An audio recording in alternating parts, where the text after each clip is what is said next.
Welcome to Highways News. My name is Suresh Kochattil. The COVID-19 pandemic has struck terror across the world. From the world of business to the world of politics, everyone has been impacted. More impacted has been media and the way it performs its duties. We have seen over the past 40 days many editions not even turning up in print. More importantly, many editions moving on to the digital mode. To speak to us about all this and more, we have with us Mr. Srinivas Reddy, editor of Telangana Today, a veteran in the news business. Welcome to Highways News, Srinivas Reddy. The first and the most obvious question to start with is, how has this pandemic and the lockdown impacted your newspaper, Telangana Today, and print journalism in general? Well, Telangana Today in specific, it is difficult to say that thing, but it is common across the board. We had to slash the print order because people had this suspicion that paper carries the virus. Though scientifically it is not yet proved, but there is a general herd mentality that you follow that thing. Peer pressure. We see lots of heaps of newspapers lying there in front of apartment complexes not being picked up. So everybody is feeling that thing, though it is not scientifically proved. So as a result, what happened was, we had to slash the print orders, just like any other group. We had to depend more on the digital this thing. We do realize that, there is a severe dearth of verified and authenticated information about the virus and the general happenings around. So we shifted our focus to the digital, like any other media organization. Everybody is doing that. So one way of looking at it is the convergence of the print and digital mediums has taken place now. But impact wise, yes, it did impact. I had to slash the circulation, ad revenue has come down. So nowadays I understand not many ads are coming, not many, very minimal ads are. So you have more space to write. More space to write, and we have slashed number of pages also because the acquisition of newsprint has become a problem now, buying the newsprint, because ship movement has come to a standstill. Even if the ships have reached the ports, nobody is unloading that. So and dollar fluctuation is taking place. It has impacted us financially, it has impacted us on circulation wise, but then the good thing is that the kind of a news gathering that takes place in a newsroom generally, that has not been impacted. We continue to work. Of course, we are adapting, reinventing ourselves to work from home. The press conferences, we are covering it live. Of course, sometimes we go there. Sometimes we do depend on the audiovisual media or even the live on WhatsApp and Facebooks. The issue here is that there is the effort to get the information to the people has not come down. Yes, it is a difficult time for us, but we are continuing that thing. So the next question that would come up is, when the focus shifts to digital from a traditional print medium, and as it is, the print as a kind of across the world has been declining, but in India it was not declining. India especially, the print is still held on. Now with this move into digital, do you think there will be a greater acceptability to pay for e-paper? Because in India, the e-paper is free technically, except for a couple of newspapers. But do you think the concept has come? Because like you look at New York Times today, it makes about 2/3 of its revenue today from digital subscription, from what it was just a year ago. So do we see something similar? Will Indians still insist that everything should be free, or will they pay for the service? No, I think it could take some more time for the Indian society to accept paywalls for the mediums. Because we have to look at several things when you look at India. The kind of technological innovations that have been taking place. Just about, let's say, 10 years ago, a decade ago, if you have to use a modern technology, developed technology, you got to pay more. But now, advanced technology is available at a cheaper price. Take example of an Android phone. You may spend ₹1,00,000 but to buy an iPhone, but you will get the similar features, touch screen, and all functionalities, about 5,000 to 6,000 or max of 10,000, 1/10 of an iPhone. So when these functionalities are available, people would naturally shift to this thing. Coming to the media, this is the peculiarity of India that is happening. Elsewhere, there was a phased development of the information consumption. First it was the newspaper and radio, then came the television, then came the web, then came the social media, then came the digital forms. AI has taken over now. But in India, we are leapfrogging. The shift from one milestone to another milestone is very, very quick. You have leapfrogged into future. 10 years ago, we were happy with 2G. Now we are talking about 5G. And the kind of a penetration in the rural areas, that we have. If you look at the penetration of broadband, it is about 18% or max of 20%. But if you look at mobile penetration, it is more than 60 to 70%. That means illiteracy is no more an issue now. An illiterate can also operate a WhatsApp and see videos or share his information, whatever he thinks is truthful. So in this scenario comes the media industry. Technically, we were all focusing on print media only. All our energies on focusing, coordination, planning, we were so strongly tethered to the print medium that we find it difficult to switch over to the medium, digital medium, the new media. So that is where the complexity comes in. Certain news organizations have started efforts and they have moved on to the digital plane. But their 80% of their energy continues to be there on the print. So whatever is there on the print, transferring it to the digital platform was supposed to be the digital footprint of that particular newsroom. So traditional media, so successfully, they were only successful in the print media and now they are finding it difficult to move over. But look at us, the new, organizations, we have the advantage of a startup. We skipped an entire generation. See, we are just about 3.5 years old now. But right from the time we set up this newsroom, we made it a point that, web first policy we have successfully implemented here. It is not that easy to bring that change in the mentality of the journalist, newsroom. Traditional mainstream media, we have been focusing on this. Something happens at 10 o'clock, okay, we file at 5 o'clock, it reaches the reader next day morning.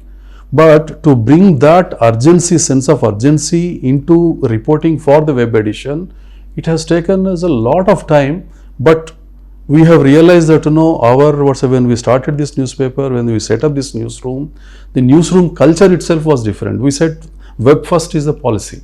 Whatever happens, we will file it for the web. No matter, the general reluctance is that, you file something, the competitors will copy it. It does happen. It is happening now also.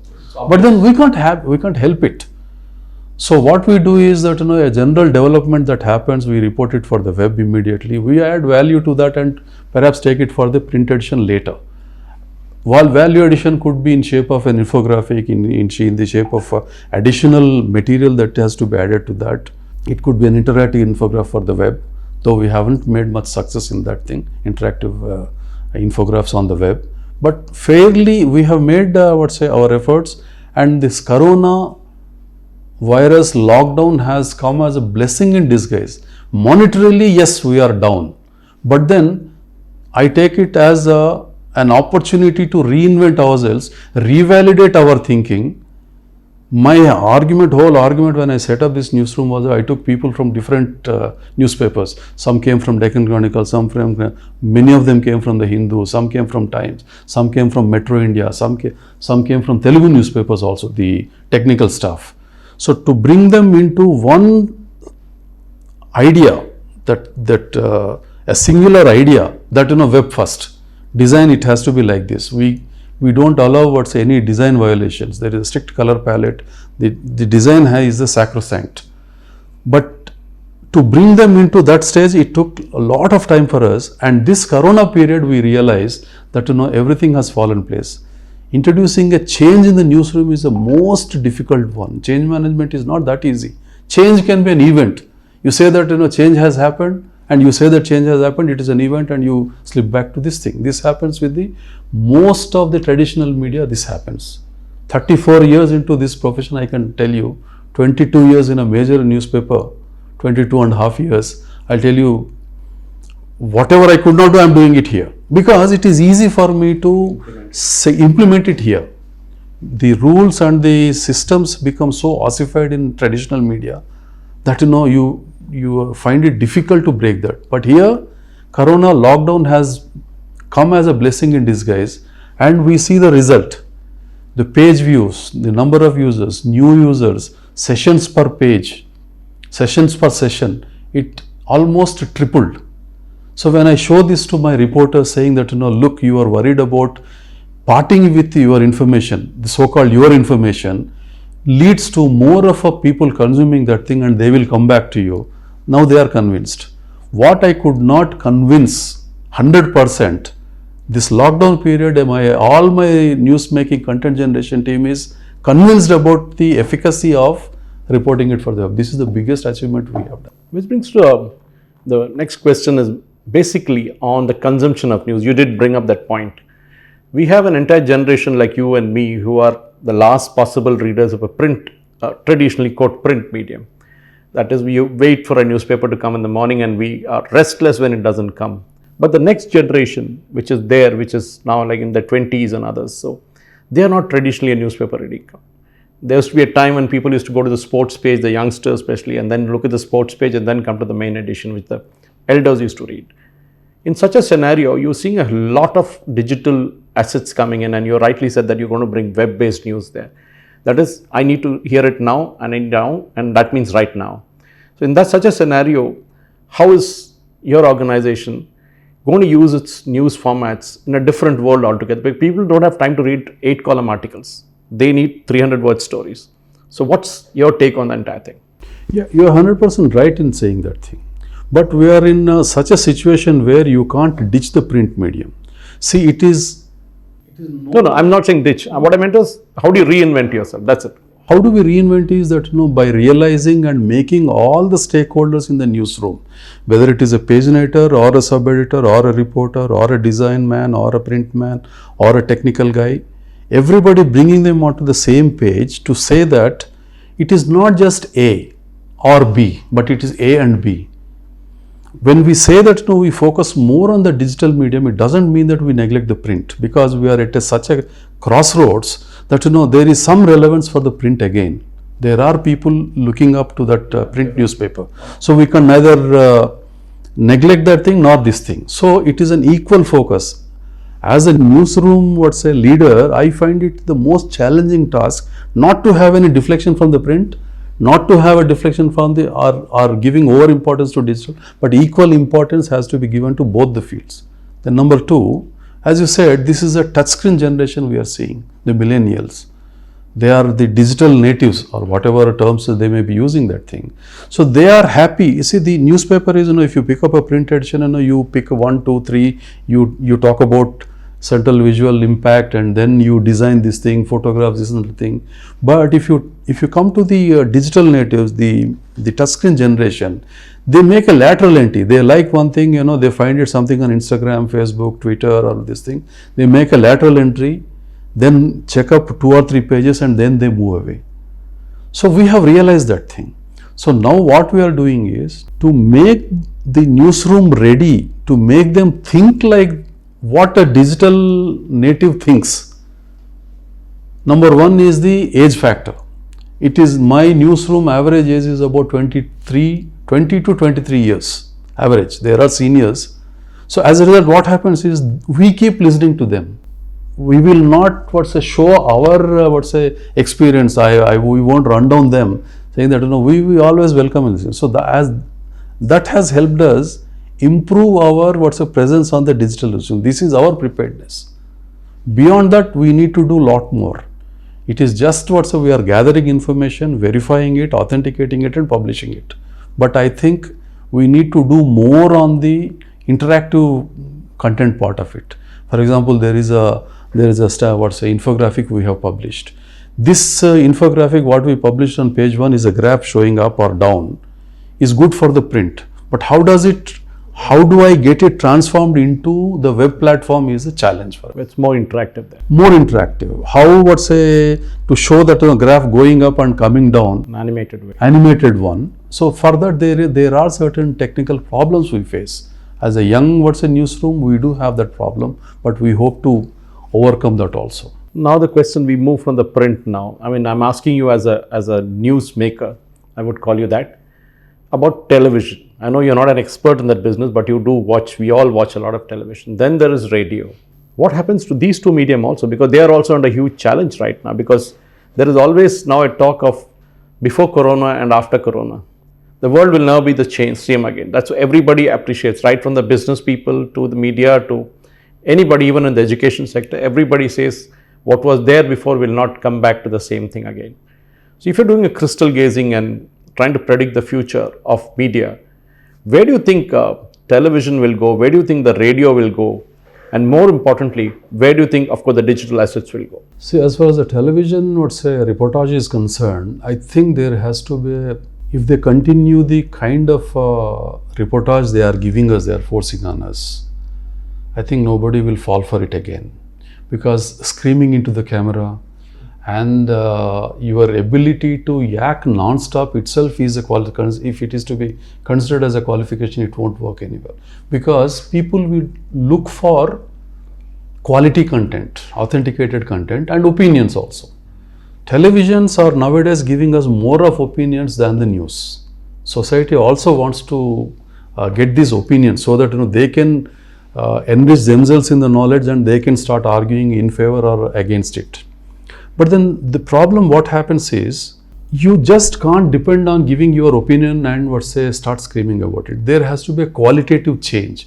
The kind of a qualitative change I am looking at is more in-depth reporting, more serene reporting. At least I know 3 of my friends have switched back to televisions which do not indulge in shouting matches. It's all about TRPs too. So people are not worried about these things. They just switch over to something else, saying that okay, of all the things people are watching DD News nowadays. Why? That's true. The reason is that they want that consumption, but at the same time they want opinion. Why does Arnab Goswami is why is he famous? Is because he gives an opinion. Whether you like it or not, you agree with him, disagree with him, there is an opinion. That's his perspective. That is perspective. So I don't think that people will go ahead with that perspective, but they would like to know what exactly is perspective. He puts 10 people, at both ends of the extreme will be there shouting at each other. So you try to focus listening to one guy and try to understand what exactly is position. Fine. Opinions can be given, but they have to be shown as opinions. It need not be peddled as so-called Can't take a slant. No. Slant will be there. See, the word objectivity itself is very subjective. How do we define objectivity? According to me, objectivity is something different. It is a subjective evaluation of a particular development that is happening. And more so when you look at the advent of the social media, the Web 2.0 technologies which have come, gone are those days that linear communication used to take place. Srinivas Reddy as a reporter reporting to Suresh Kochattil, he puts it in the paper and it reaches the reader next day, and then readers writes and 48 hours later it comes. This is a linear communication. With the social media, it is a horizontal communication that is happening. Peer-to-peer, group-to-group communication is happening. Everybody is a reporter today. People will share what they believe it to be true. So now a situation has come, if we come to Corona lockdown, whether it is television or the digital media or the social medium, people have started questioning whether what I got on my mobile phone through a message, is it true or false? That means the society wants authenticated, verified information which can be given only by a traditional newsroom. That way there is some future for print, some future for digital. And what do TV medium has to do? They have to become extremely responsible. They have to give authenticated information. They can't just run a scroll saying that something has happened and pull it down 2 minutes later saying that it is wrong. So when people are losing that interest, so winning back the confidence of the people is going to be a challenge for the TV medium. Right now, I watch lots of news channels. In fact, there was another television here. We used to run 2 news channels. I watch news just to read the scrolls rather than to listen, because I use this as a source of information. Gone are the days when reporters used to say that I got this news first. It is gone now. The game has changed. Everybody is just sharing it on a WhatsApp. Within 2 minutes we will know what is happening. Right or wrong is a different issue. That is why in our newsroom briefings, or every weekend or a few 15 days, when we meet the team leaders, the point of discussion is where we have gone wrong, where we are doing right, how do we reinvent ourselves, how do we go for the course correction. That is the happening. I don't know whether this course correction will happen in television because I am not from that medium. 34 years in the industry, you must have seen the world change from teleprinters, messages coming through tickers to a world where messages arrive on a phone. How has been when you look back and look at the scenario right now? Would you have a kind of a grandfather approach to the entire thing and say, oh, those were the good old days, or these days are also good? I wouldn't say in those days. Yeah, those days we had a lot of time to verify, cross-check and this thing. For example, I can still recall some landmine explosion took place somewhere in Hosnabad, and we had all the time we had. 24, nearly 8 to 10 hours we had in our hands. But now there is no time. But at the same time, the technology has improved so much that I can call up people and then find out, okay, what exactly is happening, and then with my sheer experience, I can say how much of it, that information is exaggerated. Any eyewitness tends to exaggerate things. This is a human, or say, tendency. So you get, if you are senior enough, if you are serious about your profession, you get to know what exactly is the percentage of exaggeration. Then you discount that thing, or if you believe that it is 100% true, you write it as it is your information, or you just quote it. These are all the techniques that are The good old journalism is still there? Of course it is there. It may not be visible, but it is still there. It is still there. The people still talk about, journalism those days was journalism. Today it's more noise, than voice. That noise is because predominantly, we have become coach potatoes, and we have willingly subjecting ourselves to so much of information consumption that, it becomes slightly difficult to digest all that information that is being put forth. It's an information overload. Oh, information overload and disinformation overload too. So I had to make a very conscious effort to understand what is disinformation, what is correct information. So these jokes are there, if you read this newspaper, you get the official version. If you read that newspaper, you get the counter view. So you read both to arrive at your conclusion. Average. So that means the law of averages is working out. So is the case with the televisions. So those were the days, problems were there. These are the days problems are there in different formats. I distinctly remember, because newsroom on that day night when Rajiv Gandhi died in Sri Perumbudur, we had a reporter sitting in Sri Perumbudur on a local phone, screaming out, and there was 5 guys standing outside the booth waiting for their chance to call up their news desk. So I think the world has changed a lot. Srinivas Reddy, thank you, appreciate you for speaking to us on all these issues. I know we can go on and on and on, but you have your day to catch up, and you have your newspaper to bring out tomorrow. That was Mr. Srinivas Reddy, editor of Telangana Today, delving deep into his experience as a newspaperman, as an editor, and maybe as a reporter in his early days, telling us how the world of news gathering has changed, and how the world of reporting has changed, and how the world of delivering news has changed. How it's going to be post-COVID, once the lockdown is eased down, is a matter of guess. It's as good as your guess as mine. Thank you for watching.